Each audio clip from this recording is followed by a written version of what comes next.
Hey, let's check in with chapters 10 to 16 of Blck Sn by Rebecca Roanhorse. This high fantasy, kind of three narratives weaving together of kind of a pre-Columbian fantasy world. Um, I think I left off with the ship's captain, uh, uh, Blossar. Oh, see, I'm going to have a hard time getting names of my thing. Taking off on a ship commissioned by this lord to take a blind what she considers probably some kind of mystic across open ocean to get him to Tarot in quick fashion. And they stop to have kind of a feast on the thing. She's kind of it's one of these things of trying to keep control or maintain a kind of a control with her crew that are all kind of view her as much a kind of a cursed, kind of a racist kind of thing.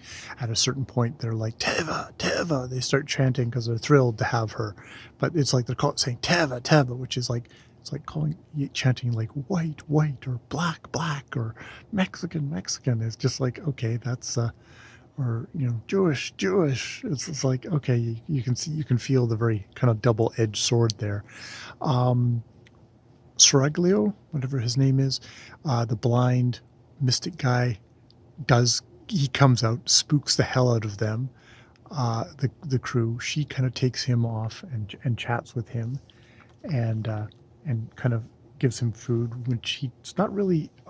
They basically, he's obviously just been kind of raised in a kind of a vegan box, and um, a veal box, and not given much in the way of things. So she sort of says, like, it's fish, and you need to debone it, and all that stuff, and yeah. So they have a little bit of a connection that way. He can feel her magic. He can very much feel her magic, and it kind of thrills him. We have scenes of him with various of his mentors. There's a woman who teaches him how to fight by basically starting to throw his stuff on the ground and then whacking him with a stick. And he picks up a mirror and he calls forth a shadow and shoots it at her face, and then really goes for it, and almost maybe tries to like blind her in one eye and stuff like that. Like, really has a rage. But she's like, okay, well, fine. You kind of earns her respect, and apparently it's yet again the mother has made them promise to teach him, and that's the various things of teaching him mind, body, and I guess magic is the other thing, which is what he was doing there. So yes, there's that. There's more political chicaneries going on with these priests. In the Carrion Crow, that's the name of the tribe where this woman has supposedly died in her sleep during the night.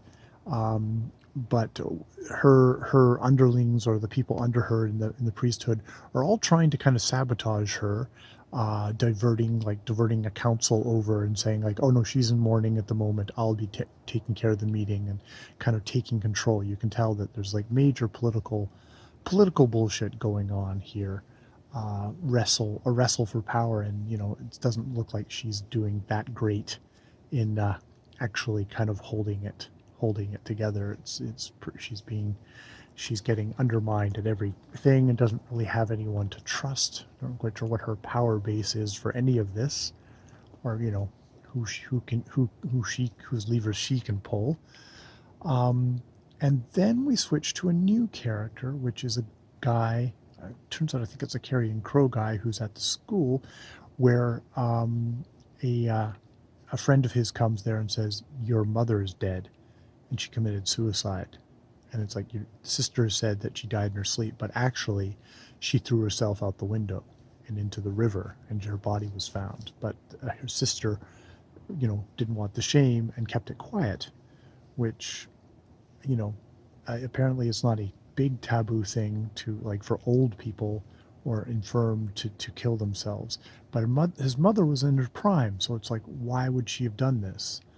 And he gives him a letter that apparently his mother wrote for him, like on the occasion of his birth, and sealed it and gave it to him, like when this guy was 13, and this the son had just been born. And he opens it, and it's some kind of insignia that to him is a message, and the message is that it was a murder, that she didn't die just by suicide, that she was murdered, and that, you know, something is going on. And he doesn't open it in front of him because he's got an instinct that, like, I don't think I should trust you, even though, like, they've known each other all his life. He's known this guy all his life. There's something about, he just doesn't want to trust him about that. So we're getting kind of more machinations that way. So yeah, I wish I could remember the names, and if I can find a character list somewhere where I can kind of see them written down, that will probably help. I might actually just download the book on Kindle at the front, and maybe with hopes that there's chapter headings or something like that with people's names on it and stuff. That would be handy. But if not, oh well. I'll just work it out, or I won't bother my head too much about that. I doubt if I'll review this, because I'm probably the last person who needs to review it publicly. I'll just kind of keep my thoughts here to myself. At least that's my thought at the moment. We'll see. All right, more videos later.